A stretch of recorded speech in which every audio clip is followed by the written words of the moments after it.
Negara. Yang pertama, pengertian negara. Yang kedua, sifat-sifat negara. Yang ketiga, unsur pembentuk negara. Yang keempat, tujuan negara. Yang kelima, fungsi negara. Apa itu negara?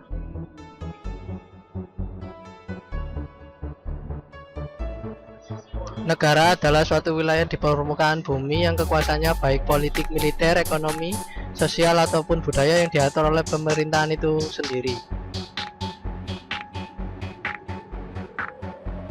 Menurut Robert, negara adalah asosiasi yang menyelenggarakan penertiban di dalam suatu wilayah dengan berdasarkan sistem hukum.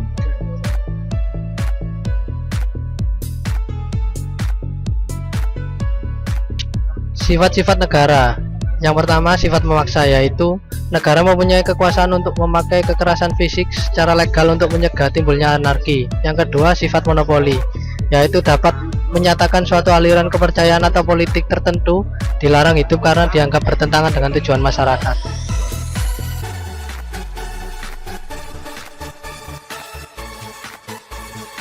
Unsur-unsur negara penduduk yaitu rakyat, pemerintah yang mengatur, pemimpin negara, dan pengakuan internasional secara de facto. Tujuan negara untuk membentuk suatu pemerintahan negara Indonesia melindungi segenap bangsa Indonesia dan seluruh tumpah darah Indonesia dan untuk memajukan kesejahteraan umum, mencerdaskan kehidupan bangsa, dan ikut serta melaksanakan ketertiban dunia yang berdasarkan kemerdekaan, perdamaian abadi, dan keadilan sosial. Fungsi negara.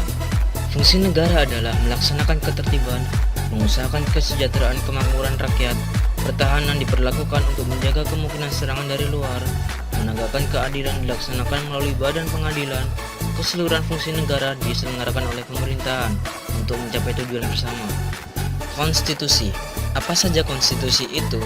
Ada 5. Pengertian, tujuan, klasifikasi, hubungan negara dan konstitusi, serta konstitusi di negara Indonesia. Apa itu konstitusi? Konstitusi yaitu sebuah pembentukan yang membentuk suatu negara, mengandung makna awal yang permulaan dari segala peraturan perundang-undangan tentang negara. Apa saja ya klasifikasi konstitusi itu? Ada konstitusi tertulis dan konstitusi tidak tertulis. Selanjutnya, konstitusi fleksibel dan konstitusi rigid. Yang pertama, konstitusi tertulis adalah suatu naskah yang memaparkan kerangka dan tugas-tugas pokok badan-badan pemerintahan suatu negara. Konstitusi tak tertulis adalah peraturan yang tidak tertulis yang timbul dan terpelihara dalam praktik penyelenggaraan negara. Konstitusi fleksibel. Konstitusi fleksibel adalah bentuk konstitusi yang bisa diubah melalui proses yang sama dengan undang-undang. Konstitusi rigid adalah konstitusi yang diubah dengan cara istimewa atau dengan persyaratan yang cukup berat. Hubungan konstitusi dengan negara. Negara dan konstitusi berhubungan sangat erat. Konstitusi lahir merupakan usaha untuk melaksanakan dasar negara. Dasar negara memuat norma-norma ideal yang penjabarannya dirumuskan dalam pasal-pasal oleh Undang-Undang Dasar. Nah, berikut ini adalah konstitusi di negara Indonesia kita tercinta. Sistem konstitusional adalah cara pengendalian pemerintah yang dibatasi dengan ketentuan konstitusi atau hukum lain seperti GBHN dan UU. Sistem pelaksanaannya sendiri meliputi MPR, DPR, dan Presiden. Seorang presiden tidak bertanggung jawab kepada DPR, akan tetapi presiden bekerja sama dengan dewan dalam menentukan undang-undang dasar negara. Sedangkan menteri negara ialah pembantu presiden. Menteri negara tidak bertanggung jawab kepada DPR, melainkan langsung kepada presiden.